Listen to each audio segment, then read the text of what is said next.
You just paid $800 for a flight, but the airport may care more about the $14 beer you bought afterward. Think about what happens every time you clear security. The narrow corridor suddenly opens into a bright hallway. Perfume counters, sunglasses, whiskey, restaurants, and somewhere, almost inconveniently, your gate. You probably assumed this layout was designed to help you reach your flight. It wasn't.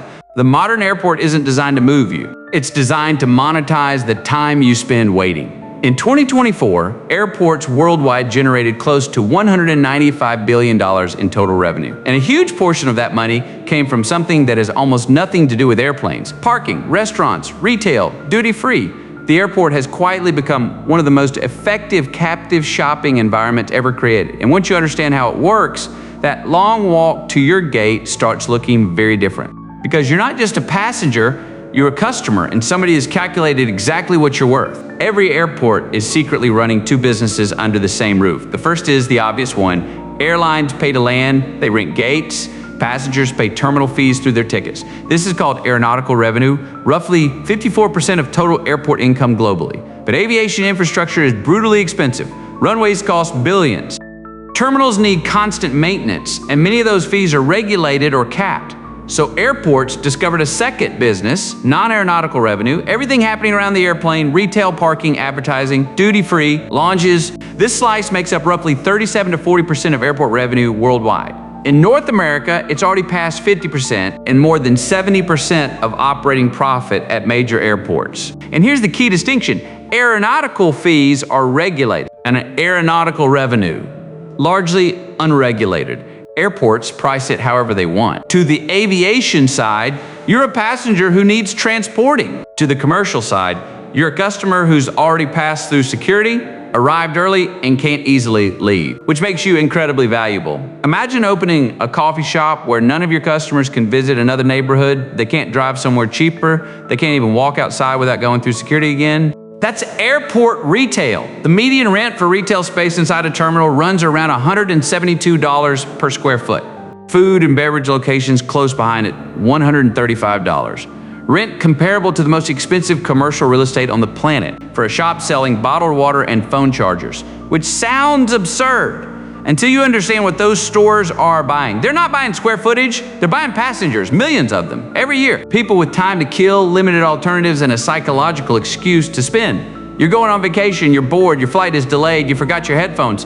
Suddenly, $6 for water doesn't seem ridiculous enough to stop you. And this is why duty-free became the crown jewel. Duty-free Americas alone generates over $2.2 billion in annual revenue from more than 20 million individual transactions. Airports capture roughly 75% of all global duty-free sales. But luxury shops aren't necessarily the most beautiful business inside an airport. That title belongs to something much more boring. The next time you arrive at a major airport, look outside the terminal at that giant concrete building filled with cars. Because parking might be the most brutally efficient business airports operate. In parts of North America, it represents 39 to 43% of all non-aeronautical revenue. Think about the economics. You drive in, a camera reads your plate. You leave, and the airport charges you for every hour it sits on concrete. No product to manufacture, no inventory to replace, barely a human required. The marginal cost of you leaving your car there for 6 hours while you fly to Cancun, close to zero. And airports have started using dynamic pricing, adjusting rates in real time based on demand. Christmas week, higher. Long weekend, higher. And if the price annoys you, what exactly are you gonna do? Miss your flight? Some analysts estimate every passenger walking through a major terminal represents around $7 of pure profit once parking, retail, and commercial income are factored in. But airports weren't always this obsessed. Something changed. For decades, airports were regulated utilities. Public infrastructure, tightly controlled fees. Then the UK passed the Airports Act of 1986, privatizing 7 major airports, including Heathrow and Gatwick. Private operators asked a different question, not how do we move more passengers, but how much revenue can each passenger generate? Commercial revenue offered returns exceeding 20%. Aeronautical fees offered around 12%. The math was simple, so airports expanded retail, recruited luxury brands, built lounges, and most importantly, they began thinking about dwell time, the minutes between security and boarding, because every extra minute creates another opportunity for you to spend. The airport stopped being somewhere you passed through, became somewhere operators wanted you to stay. No airport demonstrates this better than Singapore Changi, generated $1.76 billion in total revenue. Non-aeronautical revenue accounted for 55%. Nearly $1 billion from retail and dining, not flights. And then there's Jewel Changi, a lifestyle complex built around one of the world's largest indoor waterfalls. People visit it without having flights. An airport attracting people who aren't traveling.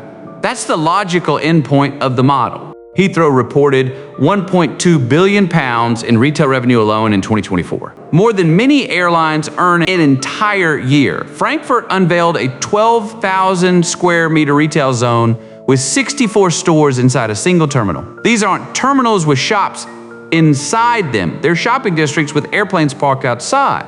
But here's where it gets counterintuitive. Many airports operate under a residual rate agreement with airlines. All that non-aeronautical revenue, parking, retail, duty-free, offsets operating costs before airlines get billed for landing fees. In plain terms, the more the airport makes selling you a $12 sandwich, the less airlines pay to land their planes. Your overpriced coffee is literally subsidizing your ticket. So the system is circular.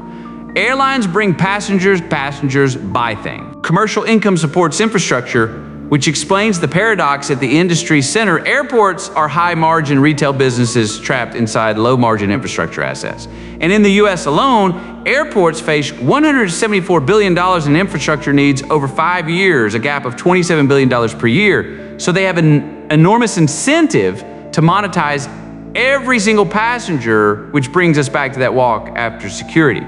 Think about the last airport you visited after security. Did you immediately see your gate or did you walk? Past perfume, past alcohol, past restaurants, maybe through the middle of a duty-free store? That's not architecture. That's commercial architecture. Airports track dwell time because it's the strongest predictor of spending. Security funnels every passenger through one central retail corridor before splitting toward gates, the exact opposite of the shortest route. Boarding announcements are timed so most passengers have 10 or 15 minutes of unstructured waiting at the gate. Precisely the window where a nearby cafe captures an impulse purchase. None of it feels forced. It's designed specifically not to. A passenger sprinting to a gate isn't worth much to a retailer. A passenger with 90 minutes, a credit card, and nothing to do, that's a business model. A casino makes money from mathematical edges gamblers never see. Shopping mall makes money controlling where people walk. An airport combines both with one enormous advantage. You have somewhere you absolutely need to be, your gate. Everything between security and that gate is an opportunity. The parking, the coffee, the sandwich, the whiskey, even the path you're walking, they're pieces of one system built around a single resource, your waiting time. Next time you're wandering through duty-free, wondering why 400 bottles of whiskey sit between you and gate 37. You didn't wander there by accident. Somebody ran the numbers and they know exactly how much your boredom is worth. If you enjoy seeing the hidden economics behind ordinary places, subscribe to Economic Files, because some of the biggest businesses in the world are hiding inside things we barely notice.